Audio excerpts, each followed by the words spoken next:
Good morning students. आज हम बात करने वाले हैं 12th फिजिक्स में जो चैप्टर नंबर 8 है विद्युत चुम्बकीय तरंगों के बारे में। तो विद्युत चुम्बकीय तरंगों के बारे में हम पढ़ना स्टार्ट करते हैं। इसका चैप्टर नंबर जो 8 है वो हम एनसीईआरटी की बुक और रेफरेंस बुक की हेल्प से समझने का प्रयास करेंगे। और चलिए चलते हैं अपन एनसीईआरटी की बुक्स में और रेफरेंस बुक्स वगैरह में। तो चैप्टर नंबर 8 विद्युत चुम्बकीय तरंगें। विद्युत चुम्बकीय तरंगों में सबसे पहले हम चलते हैं इसके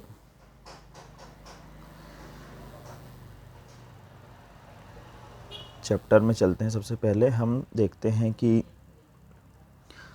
सबसे पहले हमारे पास है इसकी प्रस्तावना। तो उसमें हम जब तक फोकस करेंगे कि प्रस्तावना में क्या लिखा है उसके बारे में पढ़ लेते हैं थोड़ा सा। पिछली कक्षा में हमने यांत्रिक तरंगों जैसे ध्वनि तरंग, रस्सी में उत्पन्न तरंगें, जल की सतह पर उत्पन्न तरंगें आदि का अध्ययन किया। इन तरंगों के संचरण के लिए माध्यम की आवश्यकता होती है। ये ध्यान रखने वाली बात है कि जो ध्वनि तरंगें होती हैं और जो रस्सी में उत्पन्न तरंगें होती हैं, जल की सतह पर उत्पन्न तरंगें होती हैं, इनमें तरंगों के लिए किसकी आवश्यकता होती है? इनके संचरण के लिए माध्यम की आवश्यकता होती है। ये तरंगें यांत्रिक कंपनों अथवा यांत्रिक दोलनों के कारण उत्पन्न होती हैं। इन कंपनों में गतिज ऊर्जा एवं स्थिति ऊर्जा होती है जो एक दूसरे में परिवर्तित होती रहती है। अवमंदित बल की अनुपस्थिति में दोनों ऊर्जाओं का योग सदैव नियत रहता है। अवमंदित बल मतलब होता है जो बल इनको प्रवर्धित कर देता है, उसकी अनुपस्थिति, यदि वो अनुपस्थित हो तो इन दोनों ऊर्जाओं का योग कैसे रहता है? सदैव नियत रहता है। इस अध्याय में हम एक दूसरे प्रकार की तरंगों के अध्ययन के बारे में अध्ययन करेंगे जिन्हें विद्युत चुम्बकीय तरंगें कहते हैं। अब हम यहाँ से स्टार्ट करेंगे विद्युत चुम्बकीय तरंगों के बारे में। विद्युत चुम्बकीय तरंगों के संचरण के लिए माध्यम की आवश्यकता नहीं होती। ये काम की बात है, ये याद रखेंगे। ये ऑब्जेक्टिव में भी आता है कि विद्युत चुम्बकीय तरंगों के लिए ये माध्यम की आवश्यकता होती है या नहीं होती है। तो ये ध्यान रखना है कि माध्यम की आवश्यकता नहीं होती है। ये तरंगें विद्युत और चुंबकीय क्षेत्रों के दोलनों से उत्पन्न होती हैं। ये भी ध्यान रखेंगे कि इसमें दो प्रकार के दोलन होते हैं, विद्युत और चुंबकीय क्षेत्रों के। इन तरंगों की भविष्यवाणी सर्वप्रथम स्कॉटलैंड के एडिनबर्ग के महान भौतिकविद जेम्स क्लर्क मैक्सवेल ने की थी। 1887 में हर्ट्ज के ने प्रयोग द्वारा इन तरंगों के अस्तित्व को प्रदर्शित किया था। ठीक है, तो मैक्सवेल का नाम रहेगा ध्यान में आपको कि इसकी जो इन तरंगों के बारे में जो भविष्यवाणी की थी, किसने की थी? मैक्सवेल ने की थी। और इसकी प्रयोग के द्वारा पुष्टि किसने की थी? हर्ट्ज ने की थी, है ना। अब अपन थोड़ा और आगे बढ़ते हैं, नेक्स्ट टॉपिक पे आते हैं। वो तो इंट्रोडक्शन हो गया अपना। अब विस्थापन धारा की आवश्यकता, नीड फॉर डिस्प्लेसमेंट करंट, है ना। विस्थापन धारा क्या होती है, अब इसके बारे में हम आगे पढ़ते हैं। तो एम्पियर के परिपथी नियम के अनुसार निर्वात में किसी बंद परिपथ के लिए चुंबकीय क्षेत्र बी का रेखीय समाकलन उस पथ से घिरी कुल धारा का म्यू नॉट गुना होता है। सूत्र के रूप में linear integration for closed surface B vector dot d l vector is equal to mu naught into I. ये एम्पियर का परिपथी नियम हमने पढ़ा हुआ था पहले, जो कि पहले हम देख चुके हैं। इस नियम को हमने कंसीडर किया हुआ है, जहाँ म्यू नॉट निर्वात में चुंबकीयशीलता तथा आई कुल धारा है। इस नियम का उपयोग विद्युत परिपथ से संबंधित निष्कर्ष निकालने के लिए किया जाता है, किंतु जब इस नियम का उपयोग संधारित्र परिपथ में किया जाता है तो यह नियम असंगत प्रतीत होता है। इस नियम का उपयोग जो होता है परिपथ संबंधी निष्कर्ष निकालने में किया जाता है। इस नियम का उपयोग जब संधारित्र परिपथ में किया जाता है, मतलब संधारित्र के लिए ये जो नियम होता है ये असंगत प्रतीत होता है। तो ऐसा क्यों होता है, अपन थोड़ा आगे और बढ़ते हैं, उसमें देखते हैं कि क्या आगे डिटेल्स दी गई है। तो हमारे सामने एक चित्र बना हुआ है। चित्र को आप ध्यान से देखेंगे तो इसमें एक बैटरी लगी हुई है, उसमें एक कुंजी लगी हुई है और संधारित्र की दो प्लेटें दी गई हैं हमारे पास, P1 और P2। ये पैरेलल प्लेट कैपेसिटर है। इसमें P1 पर पॉजिटिव चार्ज है और P2 पर नेगेटिव चार्ज है। बीच में इलेक्ट्रिक फील्ड लाइन बनी हुई है और उसमें एरो पैरेलल एक समान विद्युत क्षेत्र की जो लाइनें बनी होती हैं वो दिखाई गई हैं। तो हम चलते हैं इसकी डिटेल्स में। तो इसमें माना है कि P1 और P2 समानांतर प्लेट संधारित्र की दो प्लेटें हैं। संधारित्र को एक बैटरी से जोड़कर आवेशित करते समय किसी क्षण t पर उसमें बहने वाली धारा I को ब्रैकेट में दिया है T है। इस धारा के कारण संयोजित तार के चारों ओर चुंबकीय क्षेत्र उत्पन्न हो जाएगा।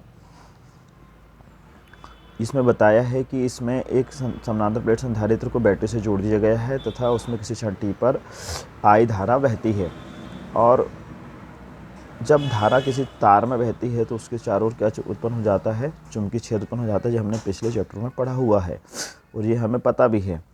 तो प्लेट P1 के बाईं ओर वृत्तीय लूप S1 तथा दाईं ओर वृत्तीय लूप S2 की कल्पना करें। प्लेट P1 के बाईं ओर S1 एक लूप की हमने कल्पना की है, वृत्तीय लूप है ये, तथा दोनों प्लेटों P1 P2 के बीच में एक हमने दूसरे लूप S2 की कल्पना की है। Loop S2 plate P1 P2 के मध्य में है, मतलब बीच में है। अब हम दोनों लूपों के लिए एम्पियर का नियम लागू करेंगे। तो पहला वाला जो है कि एम्पियर के परिपथी नियम से लूप S1 के लिए linear integration for close curve for S1 loop B vector dot DL vector is equal to mu naught into IT। इसे इक्वेशन 1 देंगे, क्योंकि इस समय तार में जो धारा बहती है लूप 1 S1 को देखो आप, तो लूप जो S1 है वो किसके चारों ओर बना हुआ S1 जो है वो किसके है, तार के चारों ओर बना हुआ है, तो उससे गुजरने वाली धारा कितनी होगी, I होगी, जहाँ IT लूप S1 से घिरी धारा है। ठीक है, आगे बढ़ते हैं। दूसरा जो आ गया है एम्पियर के परिपथी नियम से लूप S2 के लिए linear integration for close surface for S2 B vector dot DL vector is equal to 0। अब क्योंकि S2 से घिरी धारा का मान 0 है, अब S2 से घिरी धारा का मान 0 क्यों है ये भी समझ में आना चाहिए। क्योंकि ये दोनों संधारित्र की हमने जो प्रॉपर्टी पढ़ी थी तो हमने ये देखा था उसमें कि P1 और P2 जो हैं वो दो पैरेलल प्लेट कैपेसिटर हैं और इनके बीच में इलेक्ट्रिक फील्ड होती है। क्या होती है, इलेक्ट्रिक फील्ड। अभी तक हम ये जानते थे कि इनके बीच में इलेक्ट्रिक फील्ड होती है, परंतु अभी तक हमें ये ज्ञात नहीं था कि इसके बीच में भी धारा का कोई कॉन्सेप्ट आएगा। तो उस संबंध में हम ये डिस्कस अभी तक हमने ये देखा था कि इसके बीच में जो इलेक्ट्रिक फील्ड होती है वो कैसी होती है, एक समान होती है, और कॉर्नर पर कर्व वाली बल रेखाएं बनती हैं विद्युत क्षेत्र की, ये हमने पिछले पढ़ चुके हैं। तो इसमें I का मान 0 होता है, इसलिए क्या हो जाएगा, समीकरण नंबर 2 जो आएगा वो किसके बराबर आएगा, 0 के बराबर आएगा। अपन आगे बढ़ते हैं। समीकरण 1 व 2 धारा के अविरतता सिद्धांत principle of continuity of current के विपरीत है। Principle of continuity of current के विपरीत है का मतलब होता है ये कि धारा जो होती है वो कंटिन्यूस फ्लो करती है, कहीं भी ब्रेक नहीं होती। मगर यहाँ पे पैरेलल प्लेट कैपेसिटर के बीच में क्या था, इलेक्ट्रिक फील्ड थी। तो यहाँ पर इस कंटिन्यूटी जो होती है करंट की उसके विपरीत हमें दिखाई देती, क्योंकि ये करंट जो है वो कैपेसिटर से होकर गुजरती है, आगे भी जाएगी वो। इस विसंगति को दूर करने के लिए मैक्सवेल ने एक तर्क प्रस्तुत किया। अब मैक्सवेल ने क्या बताया है इसके, ये बहुत इंपॉर्टेंट चीज़ है जो हमें सबको समझना ज़रूरी है।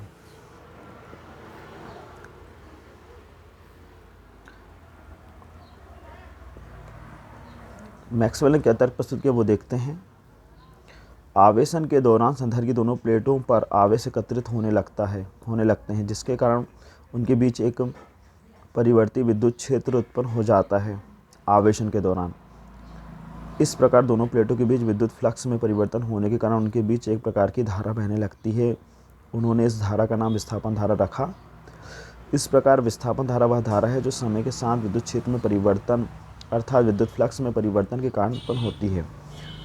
समय के साथ विद्युत क्षेत्र में परिवर्तन के कारण जो धारा उत्पन्न होती है वो कहलाती है विस्थापन धारा। तो दोनों संधारित्रों के दोनों प्लेटों के बीच में जो विद्युत क्षेत्र होता है वो परिवर्ती विद्युत क्षेत्र उत्पन्न हो जाता है, ये बताया गया है इसमें। और इस प्रकार दोनों प्लेटों के बीच विद्युत फ्लक्स में परिवर्तन होने के कारण उनके बीच एक प्रकार की धारा बहने लगती है। विद्युत फ्लक्स में परिवर्तन होने के कारण, तो जब विद्युत फ्लक्स में परिवर्तन किस में हो रहा है, वो जो लूप की अपने कल्पना करें उससे गुजरने वाली बल रेखाओं की संख्या में परिवर्तन होता है, जिसके कारण उसमें एक धारा उत्पन्न हो जाती है जिसे कहा जाता है विस्थापन धारा। और विस्थापन धारा वह धारा है जो समय के साथ विद्युत क्षेत्र में परिवर्तन के कारण उत्पन्न होती है। मतलब समय बदलेगा, उसके साथ साथ विद्युत क्षेत्र में भी क्या होगा, परिवर्तन होगा, जिससे उस लूप से गुजरने वाली बल रेखाओं की संख्या में परिवर्तन होगा और जो धारा उत्पन्न होगी वो कहलाएगी विस्थापन धारा। और विस्थापन धारा का जो समीकरण है, इसका समीकरण है ID equal to epsilon naught d phi E upon d t, है ना। या एक और समीकरण इसका निकल के आता है ID equal to C into d v upon d t. तो इसके बारे में भी हम आगे चर्चा करेंगे। तो जहाँ फाई ई विद्युत फ्लक्स तथा एप्सिलॉन नॉट निर्वात की विद्युतशीलता है, यह विस्थापन धारा केवल संधारित्र की दो प्लेटों के बीच ही उत्पन्न नहीं होती, अपितु मुक्त आकाश या निर्वात में पर भी विद्युत क्षेत्र परिवर्तन होता है, उत्पन्न होती है। मतलब ये निर्वात में भी पॉसिबल है। संधारित्र के आवेशन के समय संयोजी तार में चालन धारा और दोनों प्लेटों के बीच विस्थापन धारा बहती है। इस प्रकार धारा के वरीयता सिद्धांत का उल्लंघन नहीं होता। मतलब जब हम कंडक्टिंग वायर में धारा फ्लो करते हैं तब उसमें धारा बहती है और दोनों प्लेटों के बीच में भी, संधारित्र की दोनों प्लेटों के बीच में विस्थापन धारा बहती है। इस प्रकार जो principle of continuity of current है उसका उल्लंघन नहीं होता और इस प्रकार हमें कंटिन्यू धारा मिलती है। अब हम आगे बढ़ते हैं, विस्थापन धारा के लिए व्यंजक की बात करते हैं। मान लो संधारित्र की प्लेटों का विस्थापन, प्लेटों का क्षेत्रफल a तथा किसी क्षण उस पर आवेश कैपिटल Q है, तब संधारित्र की दोनों प्लेटों के बीच विद्युत क्षेत्र E बराबर होगा सिग्मा अपॉन एप्सिलॉन नॉट, जहाँ सिग्मा पृष्ठीय आवेश घनत्व है, sigma is equal to Q upon A होता है। E बराबर इसकी वैल्यू इसमें रख देंगे तो Q upon A into epsilon not हो जाएगा। उसके बाद हम Q की वैल्यू निकाल लेंगे। Q की वैल्यू जो आएगी उसमें हम epsilon naught into phi E हो जाएगा, जहाँ phi E is equal to into A संधारित्र की दोनों प्लेटों के बीच विद्युत फ्लक्स है। ठीक है, उसके बाद हम आगे बढ़ते हैं। तो अतः संधारित्र की दोनों प्लेटों के बीच से बहने वाली धारा अर्थात विस्थापन धारा I D is equal to G Q upon d t, ये आई का फार्मूला होता है। हम इसमें इसकी वैल्यू Q की वैल्यू को पुट करें और उससे हमारे पास आ जाएगा I D is equal to हो जाएगा epsilon naught d phi E upon d t. यही विस्थापन धारा का व्यंजक है। यहाँ पर आके हमारी विस्थापन धारा का कॉन्सेप्ट क्लियर होता है। यहाँ पे हमें विस्थापन धारा मिलती है। और इसके आगे थोड़ा और बढ़ते हैं। एम्पियर मैक्सवेल परिपथ नियम। मैक्सवेल के अनुसार चुंबकीय क्षेत्र के दो स्रोत होते हैं। पहला संयोजित चालक तार में बहने वाली चालन धारा IC तथा दूसरा है संधारित्र की दोनों प्लेटों के बीच विद्युत क्षेत्र में परिवर्तन के कारण विस्थापन धारा ID। मतलब उसने बता दिया कि मैक्सवेल ने चुंबकीय क्षेत्र के दो स्रोत होते हैं, पहला तो होता है IC और दूसरा होता है ID। ठीक, उसके बाद आगे बढ़ते हैं। संधारित्र में परिपथीय नियम का संशोधित रूप निम्न होगा। तो हमने क्या किया है, linear integration for close surface B vector dot d l vector is equal to mu naught into I C plus mu naught into I D. इसे कॉमन निकालिए म्यू नॉट को, तो अंदर बचेगा आई सी प्लस आई डी। अब समीकरण 3 से हम देखते हैं। अब समीकरण 3 जो है वो कहाँ, समीकरण 3 से मान रखने पर, समीकरण 3 से मान रखने पर मतलब ये है समीकरण 3। इससे हम जब इसमें मान रखेंगे तो हमारे पास आ जाएगा कितना, म्यू नॉट कोष्टक में आएगा I C plus epsilon naught into d phi E upon d t. समीकरण नंबर 4। इसे एम्पियर मैक्सवेल का परिपथीय नियम या एम्पियर मैक्सवेल नियम कहते हैं। उसके बाद ये जानकारी प्लस में कुछ और चीज़ें बताई गई हैं, ये भी आप देख लीजिए। तो यहाँ तक काम की चीज़ें थी जो आपको समझ में आई होंगी। तो आपको ये वीडियो कैसा लगा बच्चों, आप ज़रूर कमेंट्स में बताइए, और इसमें कोई क्वेश्चन होगा आपका तो वो पूछ सकते हैं। Thank you very much.